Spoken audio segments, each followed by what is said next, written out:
ବର୍ତ୍ତମାନ ଘରେ ତମ୍ବା ବାସନ ବ୍ୟବହାର ହ୍ରାସ ପାଇବାକୁ ଲାଗିଲାଣି, କିନ୍ତୁ ଆଜି ମଧ୍ୟ ପୂଜା ପାଠରେ ତମ୍ବା ବାସନ ବ୍ୟବହାର କରାଯାଏ।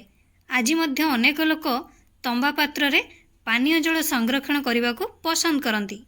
ଯଦିଓ ତମ୍ବା ବାସନ ଗୁଡ଼ିକ ସଠିକ୍ ଭାବରେ ସଫା କରାଯାଏ ନାହିଁ, ତେବେ ସେମାନଙ୍କ ଉପରେ ଦାଗ ଦେଖାଯିବା ଆରମ୍ଭ ହୁଏ।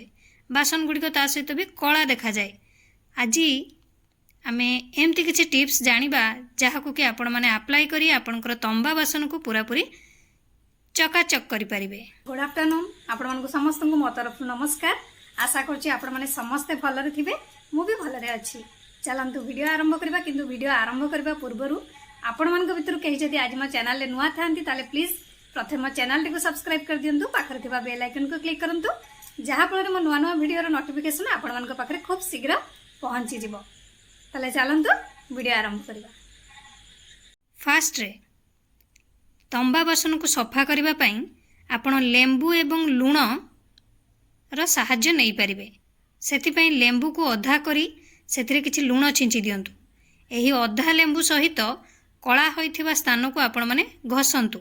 जो तंबा बासनटी आपणकर कळा हेछि, प्रथमे लेंबू को तो दुई फाळ कर नेबे, दुई फाळ रे गोटे साइड रे आपण माने किछि लूण स्प्रिंकल कर देबे। तापरे से लेंबू को आपण माने आपणकर तंबा बासन रे घसीबे। देखिबे आपणकर तंबा बासन पूरा पूरी सफा हो जिवो, कारण लेंबू रे थिबा एसिड आ लूण एकत्र होई कळा को सहज रे दूर करिथांती।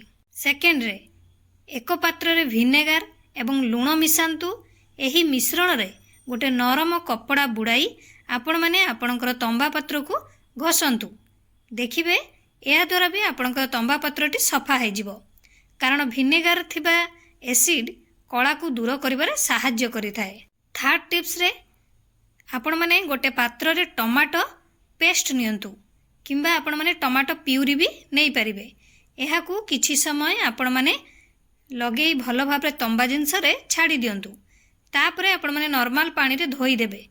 देखिबे आपणकर तंबा बासन पूरा पूरी सफा हो जिवो, कारण टमाटो रे थिबा एसिड कला को दूर करिबारे सहाय्य करिथाए। नेक्स्ट उपाय रे बेकिंग सोडा को पानी रे मिसेई गोटे पेस्ट प्रस्तुत करंतु।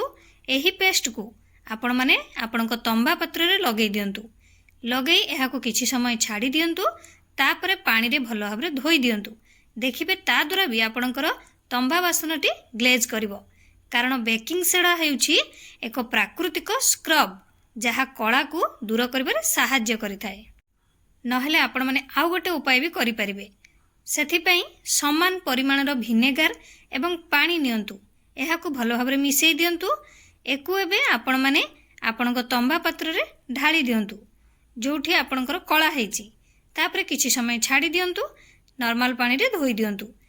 देखिबे आपणकर तंबा पात्रटी पूरा पूरी सफा हो जिवो, कारण विनेगार थिबा एसिड कला को दूर करिबारे सहाय्य करिथाए।